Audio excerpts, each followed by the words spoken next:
താനെ കിളിർത്തു വന്ന മരങ്ങളും കർഷകർ നട്ടുപിടിപ്പിച്ച മരങ്ങൾ പോലും ഇന്ന് മുറിച്ചു മാറ്റാൻ അനുമതി ലഭിക്കുന്നില്ല. സ്പെസിഫൈ ചെയ്ത മരങ്ങൾ കുറിച്ച് ബാക്കി മുറിക്കുന്നതിന് അനുവാദമുണ്ടായിരുന്നു. എന്നാൽ അത് ദുരുപയോഗപ്പെടുത്തുകയാണ് ചെയ്തിട്ടുള്ളത്. കർഷകർക്ക് മരം മുറിക്കേണ്ടി വരുന്നത് മക്കളുടെ പഠനാവശ്യത്തിന് വേണ്ടിയിട്ടാണ്.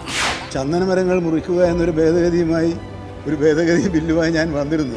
വീടിന് മുകളിലേക്ക് അപകടാവസ്ഥയിൽ ചാഞ്ഞു നിൽക്കുന്ന ഒരു മരത്തിന്റെ ചില്ല പോലും വെട്ടിമാറ്റാൻ ദുരന്ത നിവാരണ നിയമം അനുസരിച്ച് അപേക്ഷ നൽകിയാൽ പോലും മാസങ്ങൾ കാത്തിരിക്കേണ്ടി വരുന്ന അവസ്ഥ.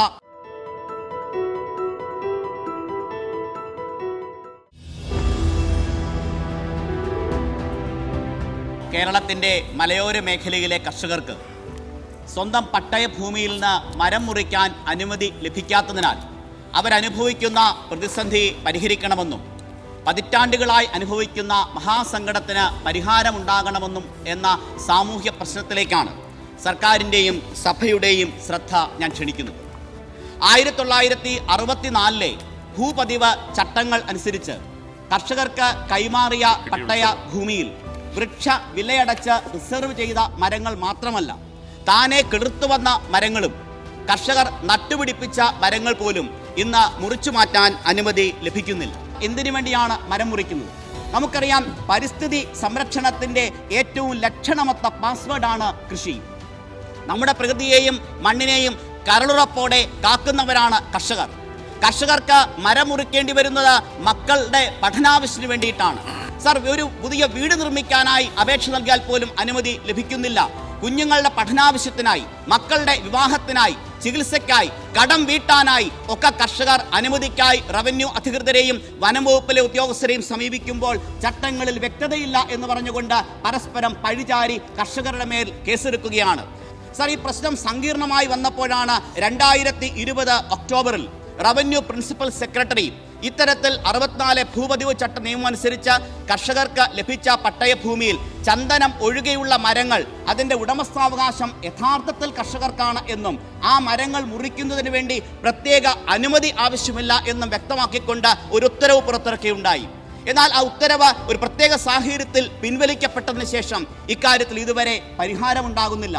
വന്യമൃഗ ആക്രമണം നിത്യസംഭവമാകുമ്പോൾ കൃഷി ഉപേക്ഷിക്കേണ്ടി വരുന്നു. കാലങ്ങളായി കെട്ടിപ്പടുത്ത ജീവിതം, സമ്പദ് വ്യവസ്ഥ എല്ലാം ഉപേക്ഷിച്ച് മടങ്ങേണ്ടി വരുന്ന കർഷകരെ കൂടുതൽ പ്രയാസത്തിലേക്കും ദുരിതത്തിലേക്കും നയിക്കുകയാണ് നിലവിലുള്ള ഈ നിയമം. വീടിന് മുകളിലേക്ക് അപകടാവസ്ഥയിൽ ചാഞ്ഞു നിൽക്കുന്ന ഒരു മരത്തിന്റെ ചില്ല പോലും വെട്ടിമാറ്റാൻ ദുരന്ത നിവാരണ നിയമം അനുസരിച്ച് അപേക്ഷ നൽകിയാൽ പോലും മാസങ്ങൾ കാത്തിരിക്കേണ്ടി വരുന്ന അവസ്ഥ കർഷകർക്കുണ്ട്. കേരളത്തിന്റെ മലയോര ജനതയുടെ മാത്രം പ്രശ്നമായല്ല, കേരളത്തിന്റെ വലിയ സാമൂഹ്യ പ്രശ്നമായി ഇക്കാര്യം കണ്ടുകൊണ്ട് ഇക്കാര്യത്തിൽ അടിയന്തരമായി ഒരു പ്രത്യേക ഉത്തരവ് പുറപ്പെടുവിക്കണം.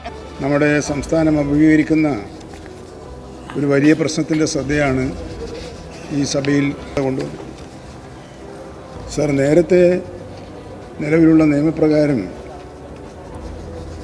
പട്ടയഭൂമിയിൽ സ്വയം കിഴുത്തു വന്നതോ നട്ടതോ ആയ മരങ്ങൾ പ്രത്യേകമായി സ്പെസിഫൈ ചെയ്ത മരങ്ങൾ കുറിച്ച് ബാക്കി മുറിക്കുന്നതിന് അനുവാദമുണ്ടായിരുന്നു. എന്നാൽ ഇതിൽ വ്യക്തത വരുത്തിക്കൊണ്ട് ഇറക്കിയ ഒരു ഉത്തരവ് മെമ്പർ ഇവിടെ ചൂണ്ടിക്കാണിച്ചതുപോലെ അത് ദുരുപയോഗപ്പെടുത്തുകയാണ് ചെയ്തിട്ടുള്ളത്. അങ്ങനെ ദുരുപയോഗപ്പെട്ട സാഹചര്യത്തിലാണ് മെമ്പർ ഇവിടെ ചൂണ്ടിക്കാണിച്ചതുപോലെ തൽക്കാലം അതുമായി മുമ്പോട്ട് പോകേണ്ട എന്ന് തീരുമാനിച്ചത്. എന്നാൽ റവന്യൂ വനം വകുപ്പ് മന്ത്രിമാർ 2 തവണ യോഗം ചേർന്ന് ഈ വിഷയം പരിശോധിച്ചിട്ടുണ്ട്. അതിൻ്റെ അടിസ്ഥാനത്തിൽ ആവശ്യമായ മാറ്റങ്ങൾ വരുത്തേണ്ടതായിട്ടുണ്ട്. അത് അന്തിമഘട്ടത്തിലാണ്. വളരെ വേഗം തന്നെ അക്കാര്യത്തിൽ പരിഹാരം ഉണ്ടാക്കാനാണ് സർക്കാർ ശ്രമിക്കുക. കൂട്ടത്തിൽ ഒരു കാര്യം ചൂണ്ടിക്കാണിക്കാൻ ആഗ്രഹിക്കുന്നത്, ചന്ദനമരങ്ങൾ മുറിക്കുക എന്നൊരു ഭേദഗതി ബില്ലുമായി ഞാൻ വന്നിരുന്നു. പക്ഷേ അതിൻ്റെ പ്രയോജനം മനസ്സിലാക്കാതെ എന്തോ ചിലർ ആ ഭാഗത്തെ കൂടി എതിർത്ത ഒരു അനുഭവം ഉണ്ട് എന്ന് സഭ അറിയുന്നത് നന്നായിരിക്കും. ആ കാര്യത്തിലും ബഹുമാനപ്പെട്ട മുഖ്യമന്ത്രി ചില നിർദ്ദേശങ്ങൾ തന്നിട്ടുണ്ട്.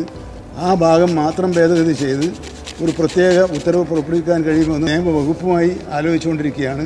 പെട്ടെന്ന് പൂർത്തിയായാൽ മലയോര മേഖലയിലെ കർഷക സമൂഹം നേരിടുന്ന പ്രശ്നത്തിന് ഒരു അളവോളം പരിഹാരം കാണാൻ കഴിയുമെന്നാണ് ശ്രമിക്കുന്നത്. ഈ കാര്യത്തിൽ ഗവൺമെൻറ് ആത്മാർത്ഥമായ നിലപാട് തന്നെ സ്വീകരിക്കുന്നതാണ്.